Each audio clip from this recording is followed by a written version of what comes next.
না দেখে এই পশ্চিমবাংলার মাটি মানুষের কাছে খেলা বেশি কার্যকর। কারণ এরা যেমন প্রতিটা নির্বাচনে আমাদেরকে আশীর্বাদের বর্ষিত করে, আমরাও এদের পাশে থাকতে রাজি। তাই প্রতিটা রোববার আমরা রক্তদান শিবির, ছাত্র শিবির এইসবের মাধ্যমে আমরা আনন্দ উপভোগ করি এবং এদেরকে নিয়ে আমরা একসঙ্গে চলতে পারি। আপাতত 130 জন রক্ত দিয়েছে, এখনো কিছু রক্তদাতা দাঁড়িয়ে আছে, কিন্তু ব্লাড ব্যাঙ্কে রিপোর্ট করলাম কিন্তু ওরাও করতে পারছে। কোন ব্লাড ব্যাঙ্কের তত্ত্বাবধান হচ্ছে আজকে? এটা লাইফ কেয়ার এবং লাইফ ক্লাব। রক্তদান ছাড়া আর কি আমাদের ক্যাম্প রেখেছে? রক্তদান ছাড়া আমাদের মেলা ছাত্র শিবির আছে, সেখানে আপনার দুটো ব্লাড ব্যাঙ্ক আছে, যারা ডায়াগনস্টিক সেন্টার আছে, যারা রক্ত টিসি, ডিসিগ্রেশন, HP, haemoglobin, uric acid, cholesterol, thyroid, sugar প্রতিটা চেক আপ হচ্ছে বিনা পয়সায়। তারপরে আপনার ইসিজিও আছে, তারপরে আপনার জেনারেল ফিজিশিয়ান আছে, ডেন্টিস্ট আছে, চোখ পরীক্ষা আছে, চোখের অপারেশন আছে, চোখের ওষুধ আছে। মেগা একটা ছাত্র শিবির। আর আমাদের পৌরপিতা সন্দীপন শাহ ওনার নির্দেশ আছে যে 58 নম্বর ওয়ার্ডে কেউ যেন স্বাস্থ্য পরিষেবা থেকে এবং রক্তের অভাবে কোনো মানুষের যেন না কোনো অসুবিধা হয়। তাই প্রতিটা দোকান আজও আমাদের এখানে 3টে রক্তদান শিবির, শুধু এটা একটা নয়, এখন আমাদের একটা দেখাচ্ছে 3টে রক্তদান শিবির হচ্ছে। এইভাবে প্রতি শনিবার রবিবার বিভিন্ন রক্তদান শিবির হচ্ছে। উনি টার্গেট নিয়েছেন যে 58 নম্বর ওয়ার্ডে একটা বৃহত্তর রক্তদানের মাধ্যমে রক্তদান যোগ্য হচ্ছে দল যেমনি কাজ করাবে। আমরা দলের সৈনিক, শুধু আমি নয়, এখানে যারা উপস্থিত আছে সবাই আমরা দলের সৈনিক। দল আমাদের যেটা নির্দেশ দেবে আমরা সেটা করবো এবং মমতা ব্যানার্জি সদা জাগ্রত পশ্চিমবাংলার মানুষের জন্য। তার সঠিক হিসাবে আমরা তো একটুখানি করতেই হবে। আমাদের 58 নম্বর ওয়ার্ড একটা পিছিয়ে পড়া ওয়ার্ড ছিল, দীর্ঘ 14 কিলোমিটার ব্যাসার্ধ একটা ওয়ার্ড। তৃণমূল কংগ্রেস ক্ষমতায় আসার পরে এটা মনে হয় কালিমালিপ্ত আমরা নেই। আর তৃণমূল কংগ্রেস ক্ষমতায় আসার পরে এই পিছিয়ে পড়া ওয়ার্ডটা আর পিছিয়ে পড়া নেই। আপনি দেখতে পাবেন, আমরা দেখতাম আগে যে 5 কিলো কি সুন্দর আলো জ্বলে। আমরা যখন দেখতাম, আমরা লেকটাউনে গেলে আমরা ভাবতাম যে আমাদের ওয়ার্ডটি কোনোদিন হতে পারে, কিন্তু আমরা দেখলাম তৃণমূল কংগ্রেস ক্ষমতায় আসার পরে এবং আমাদের তৃণমূল কংগ্রেসের পৌর প্রতিনিধি এখানে নির্বাচিত হওয়ার পরে আমরাও দেখি আমাদের নিয়ন আলো জ্বলে, আমাদের বাতিস্তম্ভ চলে, হাইমার চলে, আমাদের ব্লক পিঠে ফুটপাত হয়, আমাদের ওয়ার্ড জুড়ে মডেল বসানো হয় মনীষীদের। এগুলো আমাদের যেগুলো স্বপ্ন ছিল সেগুলো সন্দীপন স্যার হাত ধরে আমরা বাস্তবে দেখতে পাই। প্রায়ই দেখছি আমাদের ওয়ার্ডে হচ্ছে এগুলো।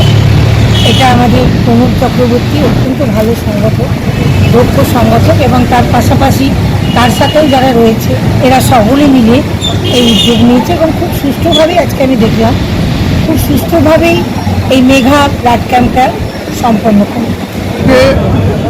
ক্ষুদিরাম বোসের আত্মবলিদানের দিন, তিনি এই দিনটি দেশমাতৃকার প্রেমে আত্মবলিদান দিয়েছিলেন, হাসতে হাসতে ফাঁসিকে গ্রহণ করে নিয়েছিলেন। তিনি করেছিলেন তখন যাতে দেশ স্বাধীন হয়, আগামী প্রজন্ম স্বাধীন ভারতে জন্মাতে পারে। আজ তার এই প্রয়াণের দিনে এইখানে রক্তদান শিবির করে আবার সামাজিক দৃষ্টিভঙ্গি নিয়ে আমাদের যেইভাবে এগিয়ে চলা উচিত সেই পরিচয় এখানে 5 স্কুল ইউনিট আজকে এখানে আমাদের সবার সামনে তুলে ধরল। রক্তদান শিবির এবং mega health check up camp. আমরা কর্মব্যস্ত জীবনে নিজের শরীরকেই সবচেয়ে বেশি অবহেলা করি এবং বহু ক্ষেত্রে অনেক টেস্ট আমরা করাতে পারি না অর্থের অভাবে। তাদের যাতে কোনোরকম শারীরিক অসুবিধার সম্মুখীন না হতে হয়, টেস্টের মাধ্যমে কোথাও কোনো অসুবিধা থাকলে সেটা যাতে দ্রুততার সাথে চিকিৎসা হতে পারে, সেই উদ্দেশ্য নিয়ে এখানে mega health check up camp করা হয়েছে। আমি সাধুবাদ জানাই। এবং রক্তদান শিবির, দেখুন রক্তের তো কোনো বিকল্প হয় না, কোনো কলকারখানা পৃথিবীতে নেই যেটা রক্ত উৎপাদন করতে পারে। মানব দেহই রক্ত উৎপাদন করবে এবং মানবকেই এগিয়ে আসতে হবে নিজের শরীরে রক্ত দিয়ে রক্তের প্রয়োজনীয়তা মেটাবার জন্য। এখন যা শুনলাম 100-র ওপরে ইতিমধ্যে রক্তদাতা রক্তদান করে দিয়েছেন এবং আরও বেশি সংখ্যক রক্তদাতা ওয়েট করছেন রক্ত দেওয়ার জন্য। আমার ওয়ার্ডে কলকাতা শহরের আয়তনে সবচেয়ে বড় ওয়ার্ড, প্রত্যেক রবিবার বা শনিবার একাধিক রক্তদান শিবির হয়। এইখানে একটা রক্তদান দেখছেন, দুপা এগিয়ে যান শিললেনে, সেখানেও একটা রক্তদান হচ্ছে। এই আমাদের ওয়ার্ডের মানুষ তারা এই ব্যাপারে খুব সচেতন। তো রক্তদান বা রক্তদান শিবিরের আয়োজন হলে তারাই এগিয়ে এসে রক্তদান করেন, বাইরের লোককে এলেও তারা করে সুযোগ পায় না।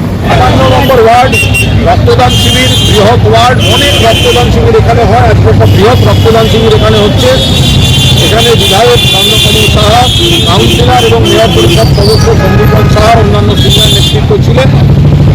অনেক মানুষ শতাধিক হয়ে গেছে, রক্ত দিচ্ছেন, স্বাস্থ্য পরীক্ষা শিবির হচ্ছে, সময়োপযোগী উদ্যোগ, ব্লাড ব্যাংকে রক্ত লাগে, সেখানে সামাজিক কর্তব্য পালন করছে তৃণমূল কংগ্রেসের নেত্রী মমতা ব্যানার্জি বলেন তারাই ভালো রাজনৈতিক কর্মী হতে পারে যারা আগে ভালো সমাজের কর্মী হয়।